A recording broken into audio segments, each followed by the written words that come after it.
Welcome, listeners, not viewers. This isn't live. You are here. It is the Fret Talk podcast, and this is a bonus episode of awesomeness. You are here with your host, Mr. BudgetPedalChap, that's me. And you are here with an entire rabble of new people. Say hi, Matt. Hi, Matt. Hi, Matt. Well, hey.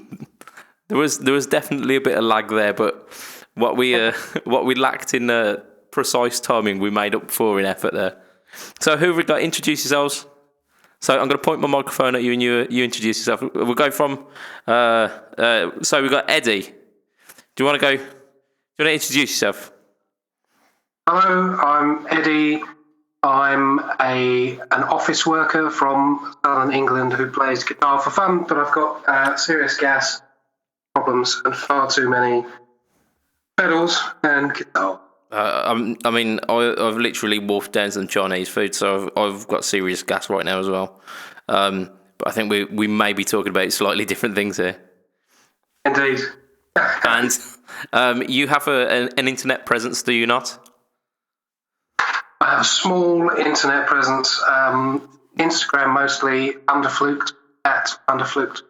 There we go. So follow me. I often take pictures of pedals. That's it. For no reason.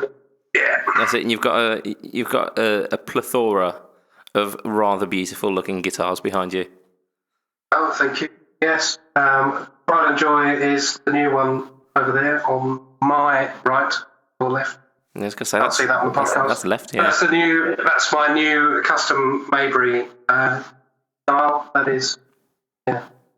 This, yes, Quite a few lovely guitars there, indeed. Absolutely beautiful. And so for the listeners who can't see that beautiful thing behind us, so it's kind of telly style. Maybury, who we'll be having a little bit of a chat with very, very shortly. But it's kind of like a cherry sunburst. What woods are we talking? I can't remember. Maybury will give you all the details on it. It's mostly cherry. Do you want to chime in on this one, because you can give us a bit more detail than? So it's got a figured ash top with a cherry burst, and it's a solid one-piece elm body with a cherry neck and a quilted sapale fretboard. Quilted sapale. Damn, that sounds exotic. It looks beautiful. Looks absolutely beautiful. It's lovely. It plays very well. There's no way I'd remember all of those woods. Yeah. I didn't even know that sapale was a wood. It sounds far too. I mean, I got like wood, MDF. That's one of the ones that I remember from school. Balsa as well. Balsa, Great. Yeah, you knew that the DT department were having a bit of a splash of cash if you got some balsa. Absolutely. Maybury's not moving into balsa. I did ask him, because the cherry's quite heavy. But balsa's not on the cards, I don't think. They back in I think it was like the late 80s, early 90s. They made guitars out of compressed balsa wood. I'm sure. Oh, I remember that actually. Yeah, compressed. Yeah. I'm sure my friends, because he had this really weird. It was like a Squire Strat, but it was like a decent 80s one, and it was originally like red, but by the time he bought it, it turned brown. It was like horrible, but immense all in one. Now it happens to be he refinished it in like this mad pimp gold sparkle flake. So that was awesome. So who else have we got on this cast? We mentioned Mr. Maybury himself. So Jason from Maybury Guitars. So I make custom guitars. My preference is to commission, but if I haven't got any commissions going on, I tinker around. I've always got something going on in the background. Indeed. And so Eddie's got one of your guitars, but he's not the only one on this cast. who's got one as well, is he? Nope. So Mr. Joe has got one of my guitars as well. He has, and that's a beautiful S type, is it? S inspired. Yeah, that one's an S type. It's got all Strat hardware, and I think that one is actually reclaimed Norwegian spruce. Nice. Which has got it's got incredible sustain. Actually, well, I don't want to steal Joe's thunder, so he can talk about his guitar. Yeah, absolutely. So I mean, you talked about the reclaimed Norwegian spruce, but you've also experimented with different materials as well, haven't you? Some unusual stuff. I mainly try and use. I either do reclaim. So I've got a range of guitars called Upscaler, which are basically reclaimed wood, reclaimed necks that are then refinished, refretted, all new dots and stuff put in, but also pickups and everything. I try and recycle into a bespoke custom guitar. And if you were to pick up one of those guitars and compare it to sort of one of my mid-range ones, you would be hard pushed to tell that it wasn't fully custom and that it was made out of recycled parts. I think that's a wicked thing anyway, because there's so many guitars that are being pumped out as well at this moment. It's giving some guitars that are perhaps less loved a bit of a lease of life and making them useful again. We had our chap Anjay from yet another review site, or Dave Rage on Instagram, and he did a little feature on your on two different T types, didn't he? Yeah, so I had the floorboard, which he actually kept for himself after we did the comparison. And I had. So that was the recycled one, and then there was another one called Dante, which was the body was made out of exactly the same stuff, and the same stuff as the S type that Joe's got, reclaimed Norwegian spruce that the bodies were made out of. But then the Dante was dyed red. They both went through a Shushigaban Japanese weathering method where Japanese weathering method where basically you burn the wood with a very high temperature blowtorch. I mean, the traditional method is they actually used to stack wood into tubes and stand them above the fire. But I'm not going to be doing that. So blowtorch it so that the wood starts to char, but just on the surface. Yeah. And you basically brush it back with a wire brush. So it gets rid of the char. Exactly. The kind of weakened wood. It actually the burning and the brushing actually strengthens this surface. So it's actually a very strong surface. And then you wash it all down, and then you put on, I use tung oil. Okay, which is a nut oil, basically, which then polymerizes over a period of 48 hours. So, again, it's all about getting as close to the wood as you can. There's no poly finishes or anything like that on my guitars. It's all as natural as it can be. And is that a choice that you've made? Yeah. And that's so my is that to do with the kind of the tone of the instrument coming through rather than being choked by a thicker plastic finish? Well, I've always preferred the grain of the wood to sort of the plasticized, spray finishes. You can get that from anyone else, whereas my guitars are all about the wood grain, the different types of wood. I try and marry woods together that go together tonally,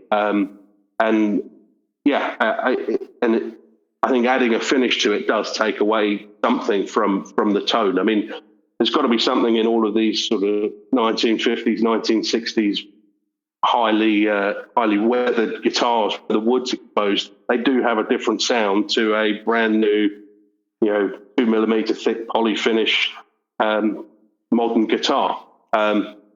Absolutely. So, I mean, I think for me that when I started making guitars, it was, I've always liked working with wood, and I think you get more from a guitar because, one of my guitars, they're very, very tactile. They do have a feel to them, different to what you get from other people. We have digressed from these two guitars that we were talking about. No, I love it, absolutely. So we had the two guitars, Floorboard and Dante. Yeah.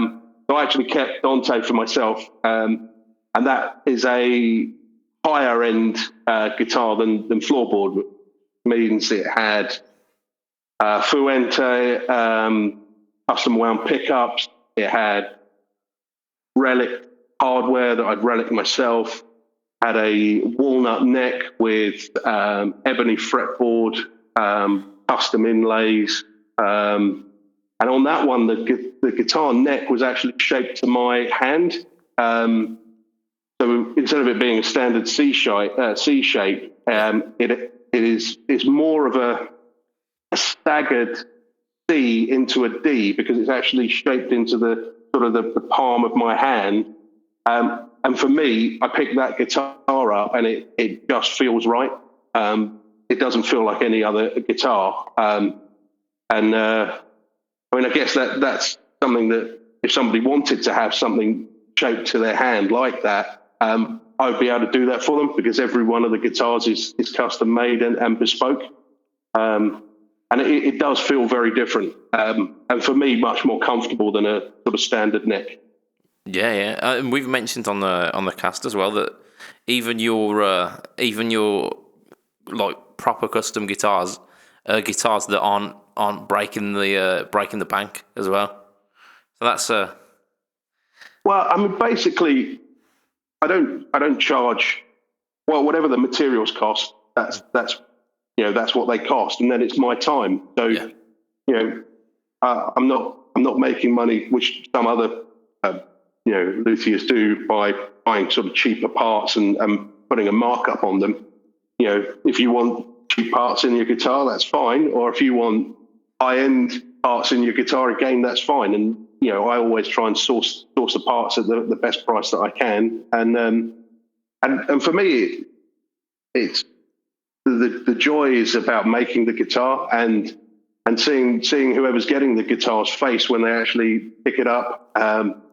And it is very consultative as well. So, throughout the process, I'm sending pictures, we're discussing stains, we are, I try and encourage people to come and have a visit and sort of have a look at the guitar midway through, have a feel of the neck, and we can tweak it. And even when they come to pick it up, if in a couple of weeks' time someone says, "Oh, actually, I know I said I wanted a thick neck, but actually it's thicker than I'm used to. Can we change it?" Then yes, we can do that. And it's I think that's the difference between buying a sort of a custom made guitar from somebody that's sort of passionate about it to picking one up from the high street from one that's been made in a shop or made in China. You're not going to get that sort of level of service. Yeah. I mean, I see a load of people trying to get that kind of that custom fit and finish through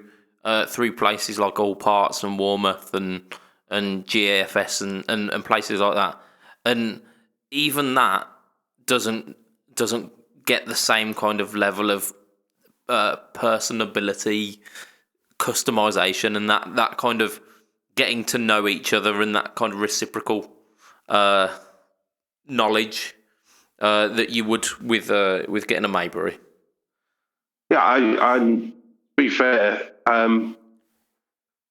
people usually end up getting another guitar off them. So they come in, they've got an idea about what they want built.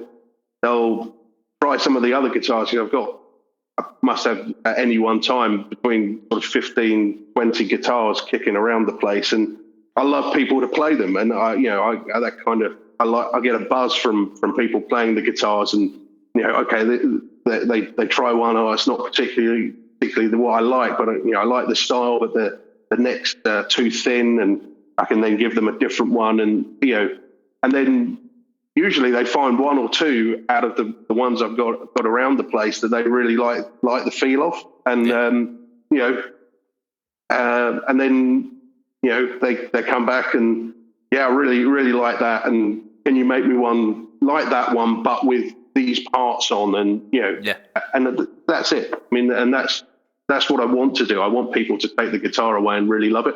Yeah, absolutely. I think that's what guitar playing's about, isn't it? Getting that just like Christmas morning feel, like you've opened the present that you wanted. So we mentioned that we've got another chap on this cast at the moment, haven't we? Who happens to have one of your guitars, Joeseph, Mr. Everything Joeseph. Are you there? Hello. I am. Hello. Hello. I am indeed holding Maybury wood in my hand. You dirty bastard. Well, someone had to start it. That they did. Hello, everybody. Bonjour.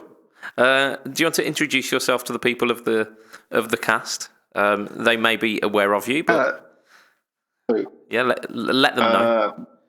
I doubt it. My name's Joe, or I go by the name of Everything Joeseph on Instagram, and I do quite a lot of guitar-y related things. So Indeed. Quite a lot of guitar videos, sort of pedal stuff. I'm a massive fan of Hello Sailor Effects, JSA Effects, John Hubcap, if you know him.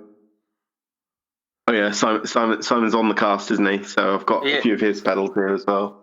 And I do quite a lot of testing for those guys and demoing the pedal like that. I record and release quite a lot of music. I've got working on my 5th album at the moment, which sounds like I'm some kind of superstar, but I'm obviously not, because no one ever listens to it. But that's fine. I enjoy doing it, and that's why I do it, right? But actually, most people will know me. Most people, if they do know me, will know me as the guy that you constantly refer to as racing you against the news. That's my biggest claim to fame, right? Well, yeah. So I mean, you are internet famous on the podcast. Also, you featured on the BudgetPedalChap YouTube channel not so long back, didn't you? Hi, Matt. Hi, Matt. So I've got 2 Maybury guitars. I'm one of those guys he mentioned earlier who rocked up at his house to pick up 1 guitar and ended up with 2. Nice. So I've also got the skull guitar that he made with a skull body, which is just epic. I mean, it's almost like it's got a really long neck, and it just almost feels like a baritone play. So I detune it and play some really kind of low, dirty, heavy stuff on it. Are you playing low, dirty, heavy stuff? No. It's been known. But no, my Maybury S-Type, calling it. Yeah. It's just a beautiful guitar. I mean, I'm not saying it just on the cast it, but I'll tell you what I love about it is just sort of settled into my style, but it's also changed my style. Yeah. So obviously people who do know me know that I'm, a bit of a shredder. I play a lot of heavy stuff, right? But it's really helped me develop a kind of more bluesy style and more sort of jazzy style to my playing. The way it's been built. I was going to mention that actually, the fact that since you got the Maybury S-Type, The majority of what I see on your Instagram channel, because I'm also a big fan of yours and I follow your Instagram stuff, and the majority of that I see now features this Maybury S-Type. And it is, like you said, it's transformed you. You're doing funky stuff and you're doing bluesy stuff and you're doing like some cleaner passages where you were very very heavy orientated prior to that. So it's a good guitar that can open up many possibilities. I think so, and it's got a really unique neck. Jason will have to help me with the wood. Is it that Sapale again? It is indeed. Yeah, quilted Sapale. With has it got an ebony top? Yeah, that one's ebony. Yeah, and it just gives this tone that I don't even know how to describe it. It's sort of like earthy or kind of raw tone to it, but even and the thing I love about that, without sort of lamenting too much about it, is when you ramp up the gain, and obviously I like to stack a lot of gain. I've been known to stack like 8 layers gain in recording. That you still get the articulation through because of the kind of the crispness and the brightness of the neck, and that's what I love when he talks about matching tone woods together. Yeah. You've only got to play this guitar once to know exactly what you're talking about. Yeah, that sounds like I need to be playing that guitar. Just this one's for Jason. Sapale. Is that what kind of wood is that similar to? Is it? It's an African mahogany, so it's the same family as mahogany, but from Africa and without any sort of CITES orders or anything on it, so it's freely available. Nice.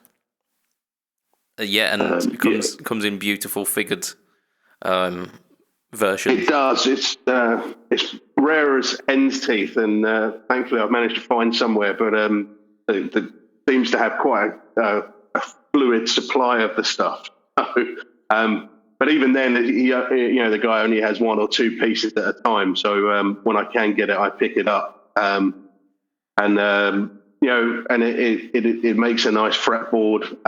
It makes a beautiful neck, but it's very difficult to work with because of the quilt in it. It is a difficult wood to get to do what you actually want it to do. But I think the end results are definitely worth it. Yeah, it sounds like it from the feedback from Jerry there. And you mentioned the magic words a little bit earlier about Hello Sailor. You happen to be in receipt of one of the craziest Hello Sailor effects pedals that I've ever seen, aren't you, Joe? Oh, which one are you talking about? There's a few, to be honest. Go on. Let's run through your collection. But I'm thinking of the Red October. Okay. Well, I'll start with the first crazy one. There's 2 sort of crazy ones from him. Oh yes, there's the Thunder Child. The Thunder Child I've had for quite a while now. It was getting on for 18 months ago that I did that. And that is. The idea behind it was a kind of one box that if I could only take one pedal and an amp, it would get me all the range of my tones. Yeah. So it's in one box got a boost into a classic, so vintage parted JSA 28, and he sourced all the original parts for that, and then. That goes into it was jokes, it's top secret distortion circuit. Basically, it's a hybrid between a DS1 and an OTD. And that then goes into an active EQ all in one box. And it's got 12 knobs on it. Nice. And 4 switches. So you can get pretty much any gain level from, no gain, obviously, through to just stuff that is pretty much unusable other than like special stuff. So that's cool. That's the Thunderchild, and it's named after it's a War of the Worlds reference. You know, because I'm a huge War of the Worlds fan. Part of the reason I got Maybury Guitars to build my guitar is he lives where War of the Worlds started. By the way, there's a nerd fact for you. Nice. But the Red October, as you mentioned, is a dual analog delay. And what I said to him is, look, I need 2 delay, but I want one to be able to go before my amp and one to go in the effects loop after, but I don't want to use 2 pedals. So we basically built 2 separate analog delays in one box, but they have 2 ins and 2 outs, and then you can either switch that into stereo or switch that into parallel and run it separate things. So I use that quite a lot to do a wet dry setup in I say wet dry, kind of wet, but wetter between 2 amps, wet and wetter. And and I'll have like one side goes out to a phaser and then goes to a kind of wet amp, and then I'll have one that I'm using kind of short delay, double up and do some heavier. So yeah, but I love Joe's work. Hello Sailor. I love the way kind of so collaborative around his pedal. And the same goes for Simon, actually, who we haven't introduced yet, so we should probably jump to it. Indeed. Simon, hello. Hello. Welcome back. It's good to be back. It feels like it's been forever. I've no sense of time at all. I mean, neither do I. These things just keep happening and time rolls on, doesn't it? So yeah, I mean, the interview cast that we did was potentially one of my favourites. It was just great fun. It was good fun. It was. I think that's just because we ended up going on more tangents about random crap than we did pedals or anything. We talked a little bit about pedals, and then there was. I mean, we talked about cider and black at one point, and some and the game where you could slap Michael Gove, which doesn't exist anymore. I'm pretty sure he became whatever it was in Parliament, so he could get that game removed off the internet. That was his end goal. Yeah, that was it. The same with Brexit. That's all he wants. He just wants all those games off the internet. That's it. Yeah, let's leave the EU so we've got rule over this internet ridicule. Yeah. So it's fine if we leave because we've got all the best guitar gear now. Well, exactly. That's all that's all the society needs. Indeed. Absolutely. It's funny picking up on the Maybury Guitars, on the feel of the neck and the wood and the quality of the build. I must say, everything that Jason and Joe were saying earlier around that collaborative process around building out the guitar. Yeah. The feel of the wood, the tone wood and the vibe you get from them. I can't recommend them highly enough. And to Jason's other point around everyone coming back for repeat orders, the first one really is a gateway drug into the next. Is basically a tone wood crack dealer. Thanks. Indeed. Yeah, that's true. Pleasure. And it's much like our chap Joe at Hello Sailor as well. You buy one in the hopes to I'll grab this pedal, it looks awesome, and then you play it and go, it's a bit good this. I'll just get another. I mean, I'm looking just to the right of me here as well. I've got, in fact, I'm not on video chat here I'm here. No. But I've got a little fuzz pedal of yours here, Simon, as well. You're one of those guys with your little internet sales. Yeah, but I build shit and then completely forget about it. Like I honestly have no idea. And then I buy it. Stuff. Then either everything Joeseph buys it, or honestly, I did a blowout sale a while ago, and I'm not trying to be humble. I'm genuinely serious when I say I was just trying to empty the shelf. I came in. There's so many pedals on this shelf, half of which I don't remember. Everything Joseph's got the. Christ, what did you get? Oh, the double Dodd, which Helen said that we finished in bright pink. Shit, I can't remember. Honestly, I can't remember even now. That wasn't that long ago. Yeah, I mean, you shifted a Tiny Toddy to Matt as well. Oh, yeah. Oh, and Matt's got one of the little compressors as well. Yeah, he has. Yeah, we mentioned that in about 2 days' time. So I've got 3. Simon, tell him about the monster projects at the moment. Which one? There's one for you and there's one for Underfluked. There's 2 massive things I'm building. The one I'm working on for everything Joeseph is all in one enclosure. It's 2 compressors. And it's the big compressor that I built for Hello Sailor with an additional switchable filter. The plan being you could use, like with the Red October dual analog delay, you can have a compressor at the start of the pedal chain, pedal at the end, a compressor at the end as well, and set them different ways. Or you could run them in parallel and then use the filters on both channels so it becomes a multi-band compressor.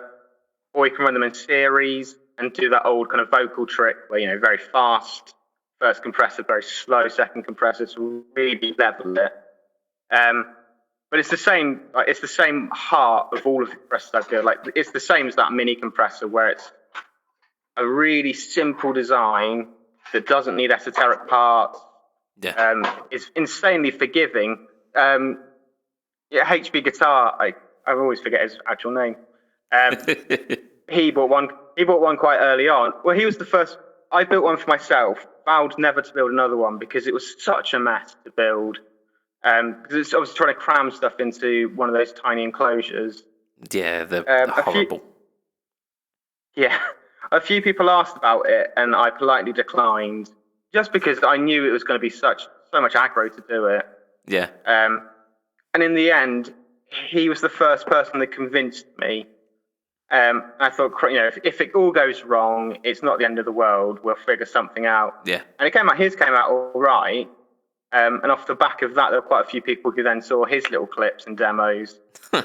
He really got behind it, which I'm pleasantly surprised by. To me, it's just I'm not a huge compressor fan as a guitarist. Yeah.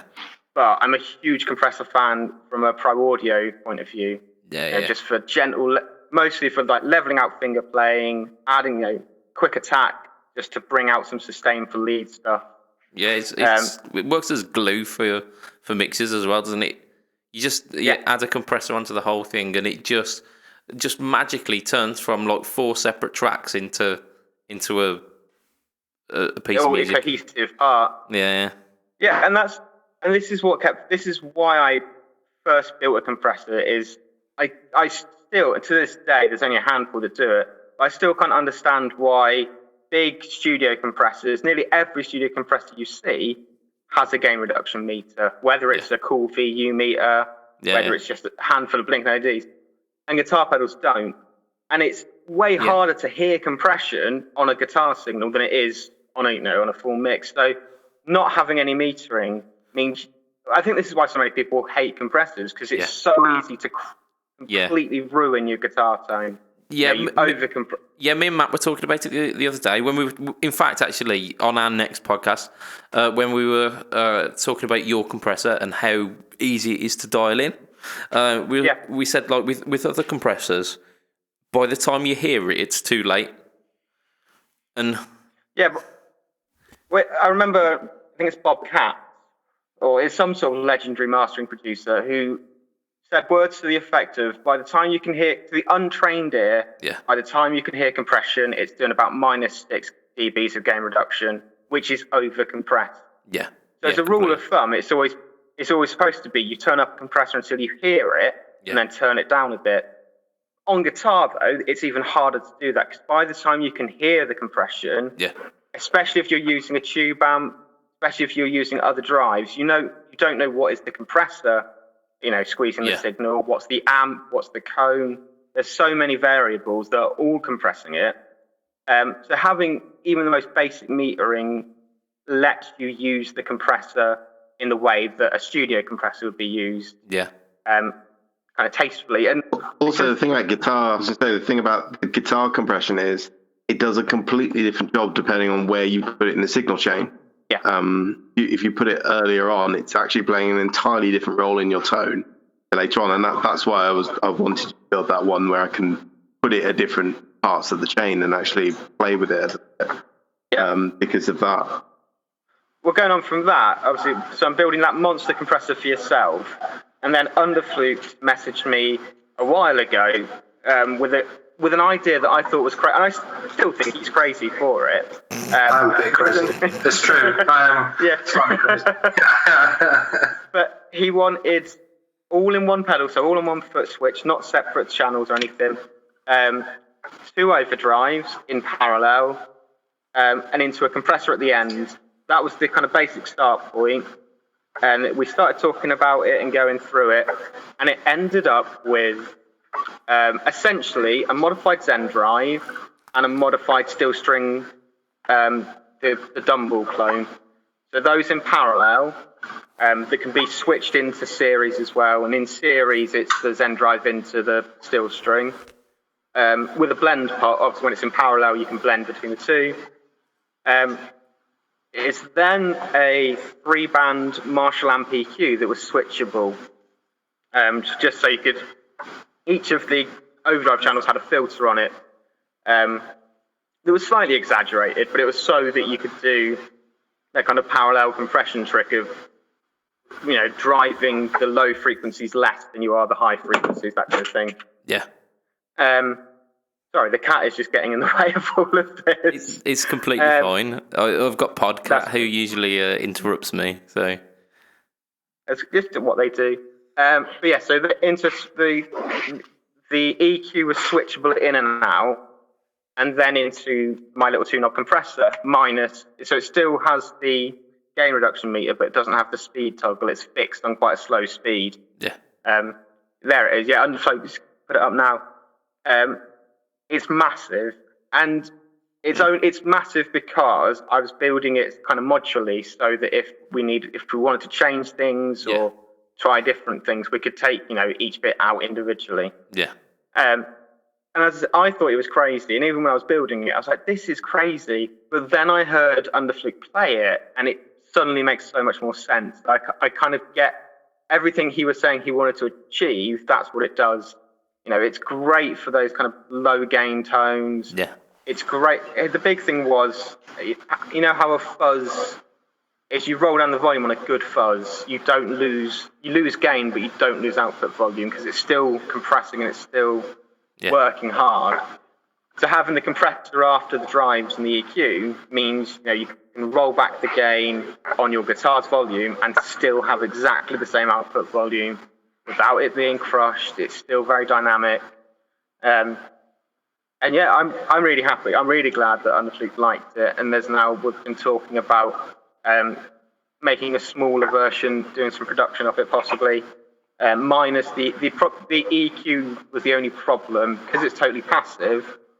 So it was passive, and then I put a boost after it to get the level back up. Yeah. But it introduces so much noise because it is completely passive, which I think it was after a compressor, less of an issue. But obviously before a compressor, that's bringing up all the noise floor.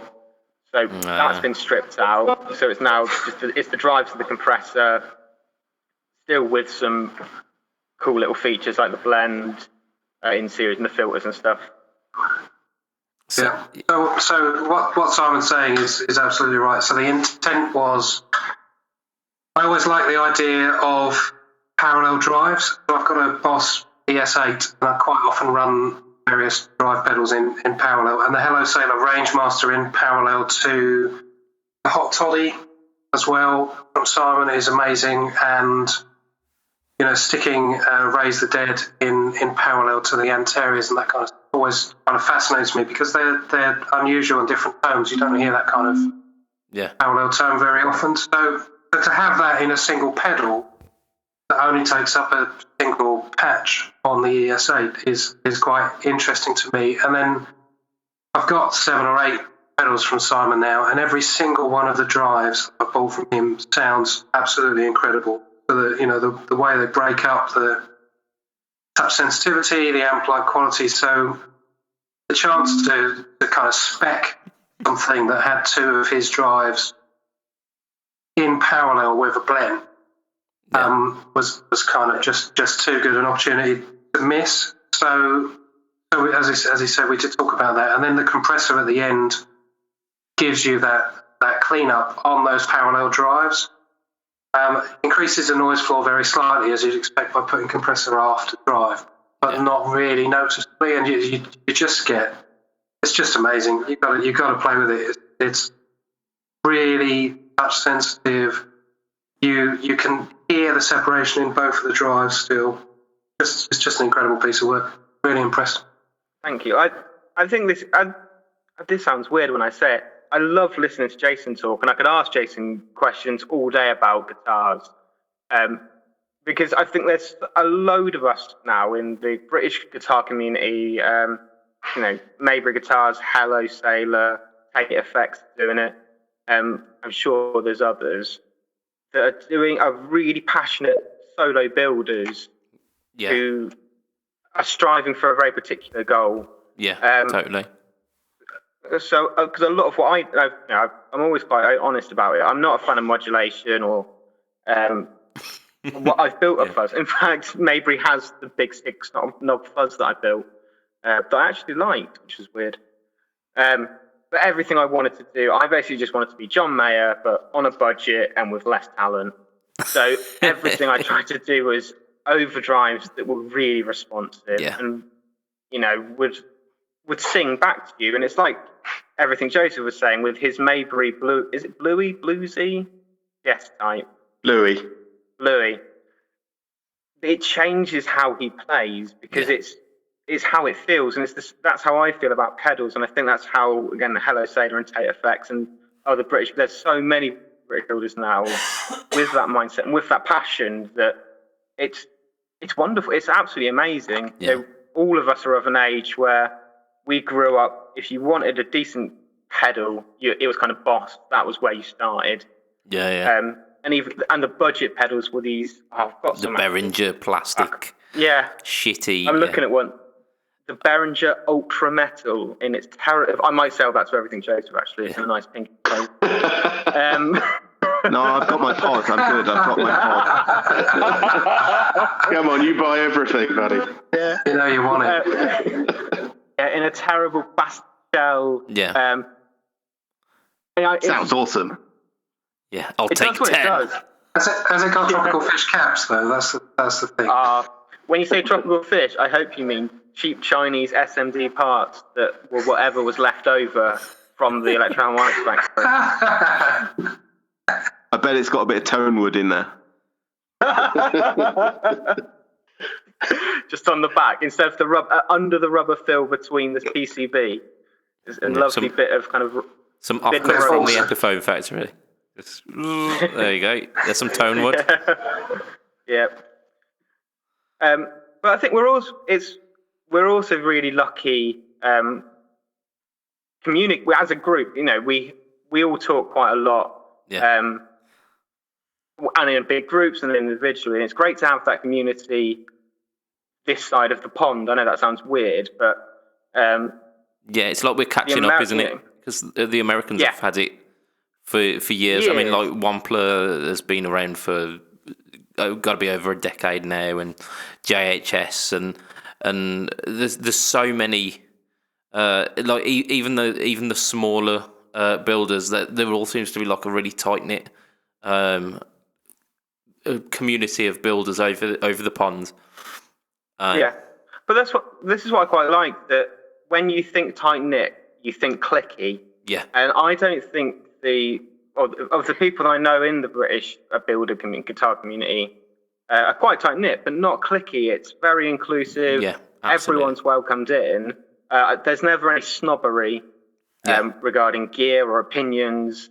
Even down to like level of experience as well, because I mean I've tried my hand at building pedals, and I'm by no means a genius, but I've had people like Stuart Tate giving me giving me pointers, yourself as well, giving me pointers about how to do it.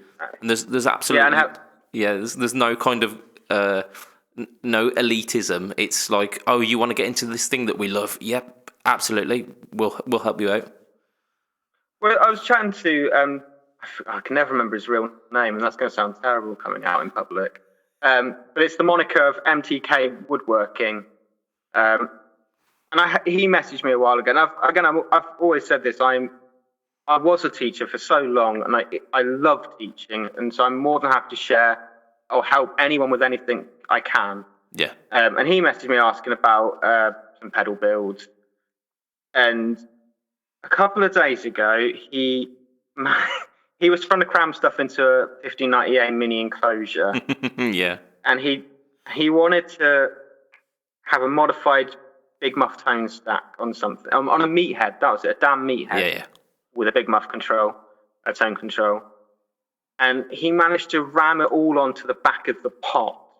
So all those kind of caps and resistors are carefully arranged on the pot. And I don't know whether it's a mental block, but you get so used to doing what you do that the second you have to try and think out of your box slightly, it starts to blow your mind again. Because I've been trying to build my modified steel string into a 1590A for a while now, but I could never fit it all onto a piece of Aero that would fit. Yeah. And so he messaged me with this, and I kind of said, can you send me the link for that, or can you send me your drawing of it? And he did, and he found it quite funny that he was teaching me stuff, but that's the community, and that's how we all learn. We all have different expertise and different skills and different things. And even as a novice, you're going into it open-minded, and the amount of stuff you learn early on, there will be things that either the grumpy old men brigade have forgotten, or it was outside of our normal way of operating. And I love that. It's an amazing community, and I'm so grateful for everyone in it, and I want everyone to be more involved. Like, anyone can be involved with it. Yeah. I'd encourage them to do so. Absolutely. I think part of this podcast was my hope to share that with the guitar world. The fact that, like, in Britain, we've got so many just awesome people who are like making awesome things, and like chasing, and they're doing it all for the right reason as well, like chasing a passion. And Jason saying about how he gets that feeling when someone plays his instrument for the first time, and just it's that joy. So I just think plus we all have a mutual love of Mora as well. I was speak for yourself. So we all got dragged. Who didn't get dragged into Love Island? So just Maybury. It's probably worth pointing out that we've got an Instagram chat going with most of the what we call the Guitar Cartel, so our group. Yeah, and it's probably about 70% Mora love at the moment. No, it flicks, doesn't it? It flicks daily, depending on whether she's been on telly or not. Yeah. And what she's been doing.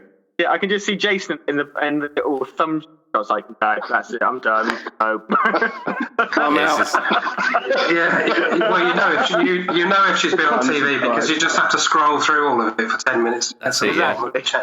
The Instagram chat does it becomes you can't follow it. You're just scrolling through more and more and more. Yeah, it was a weird sensation. Someone is building the Mora pedal though. Who is they? I'm well up. I don't know who. I think someone did say they were going to build the Mora pedal. I think it needs to be collaborative design here, doesn't it? I think. Yeah. There needs to be at least like 3 or 4 parts. Lots of knobs. What kind of pedal is that, Joe? Do you know? Oh well, it's got to be some kind of fuzz. It's got to be dirty, absolutely dirty. It's got. I'll give you funny It's got to have a flutter to it. It's got to have some kind of muff tone stack, I think. It's from this, I'm imagining like a tremolo fuzz. Oh, that sounds terrible. Let's build it. It sounds horrible, doesn't it? It sounds really bad. It's going to be tremolo into fuzz, into a big muff tone stack, into a boost stage because it'll drop the volume massively. It should look like a metal zone as well. So yeah, like as a kind of as a precursor to this chat, there was a little bit of a sensation over Love Island this year, weren't there? We all got dragged into it, and for one reason or another, I think it was mostly you, Simon. There was a talk turned to Maura, and you're welcome. You're all welcome. Does that mean you're not going to edit all that out? Wow. No, I don't think I will. I thought it was. The thing was, we were all kept saying it. We were all just like, "Oh, it's our partners. It's our partners." But there was definitely a handful of times where I think we were watching it more intently than our partners were because we were then discussing it. Definitely. Yeah. And there was definitely a point where I was reading a message and I was laughing, and my partner sat next to me going, "What's so funny?" And then I had to explain that a large group of men in their 30s plus were discussing Love Island. That's it. Yeah. Yeah, I think we like to hide behind the bravado and the fact that no, it's the missus who's doing it. They're making us watch. And then just sitting on the outside of that in the chat, I didn't get that impression because I wasn't dragged into Love Island. But I did see almost everyone in this podcast and in the chat say, "Oh, it's on in 10 minutes. Quick, get ready. It's coming on in a minute. It's coming on in a minute. Don't miss it." It's more o'clock. My favourite was Maybury when it's kind of like 10 past 9. It's gone. Oh, it's gone quiet. Is Love Island on?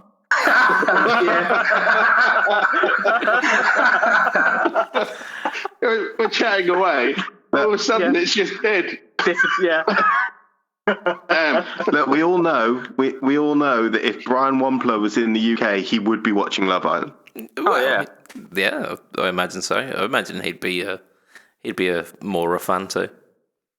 That'd be. I reckon if JHS was in the UK as well, he'd do like bi-weekly videos. He'd do like his pedal video, and then the next one would be Love Island catch and up, then the pedal one. Yeah, definitely. I reckon so. Go on about which was his favourite contestant, who was his favourite past contestant. You know, there would be proper breakdown of it. So who here a cheaper contestant. Who was the favourite contestant this year then? Are we going for? Are we going for Maura? Because You have to ask. I thought Ovi was an absolute legend. Well, yeah. My partner and I were saying that if Ovi and Maura had been a couple at the end, like they would have smashed it, no questions. And the celebrity name, like the imagine kind of the children. Imagine the children. Ovora sounds like a demon, doesn't it? I thought it sounds more like a medication for some sort of woman troubles. Ovora. Fanny flutters. Yeah. Is it a cure for, or does it give you fanny flutters? Intensifies the flutters. Blue pill or red pill, right? I think that's probably a good place to end it for today, to be fair. I think so. Thank the Lord. It has been absolutely wonderful, guys. Thank you all so much. I don't think we're going to get invited back, people. No, of course you're not. But Joe didn't play Enter Sandman once. That's it. Disappointing. We could hum it. Yeah. Do. I don't know. No, you're still going to. You'd lose your monetization instantly. You can't even You can't even think about it now. Yes. Metallica, they're hot on it. They are. They're. I mean, that's the thing that they're good at these days, isn't it? I mean, it's been a while since cracking down on the internet. Yeah. That's their main money maker. Cracking down on the internet. Yeah. I'm sure that there's definitely a Fret Talk podcast way of spinning that phrase into something else, but I think that's where we should leave it for today. So, do we want to do some plugs? Where do people find you all? So, let's do it from Eddie. first, where do we find you? Underfluked on Instagram. Excellent. Jason?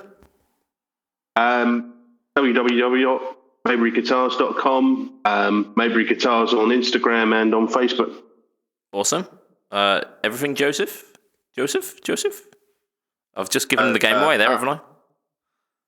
Yeah, at Everything Joeseph on Instagram, and check out my music if you're pretty insane. On all the places you would normally get music, just search Everything Joeseph.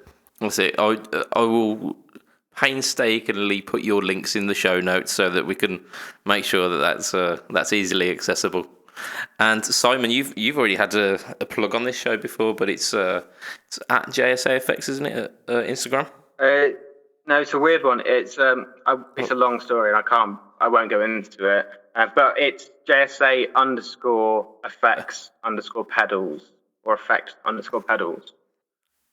Okay, I think you're still in the show notes anyway. So if you wanna find JSA, just check in the show notes. Maybe you are, maybe you're not. Yeah, I don't know. I also have a feeling there will be another blowout sale at some point soon. As I'm looking around my music room, and there are a lot of pedals that I don't remember. Be still my beating wallet.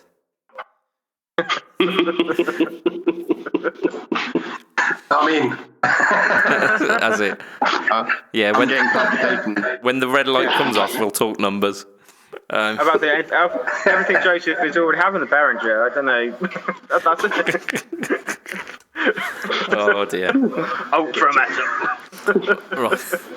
So for the Fret Talk podcast, if you want to find us online, we are Fret Talk Podcast group in Facebook. I am at BudgetPedalChap. Everything pretty much: Facebook, Instagram, YouTube, all this jazz. I also do stuff with the Pedal Boards of Doom guys, and you'll find very, very recently a review demo of the JSA Muff Fuzz. So go check that out. Spoilers: the Muff Fuzz is awesome, and there's a little trick of using a certain other pedal to make it sound a little bit more vintagey. I think that's us for today. Thank you for coming along for this ride on the bonus cast. And that will be it for today. So, from myself, Mr. Budget Pedal Chap, from Eddie, from Jason, from Joe, from Simon, it will be a tatty bye and good night for this week. Ta-ra a bit. Tatty bye. Bye, Matt. Bye, Matt.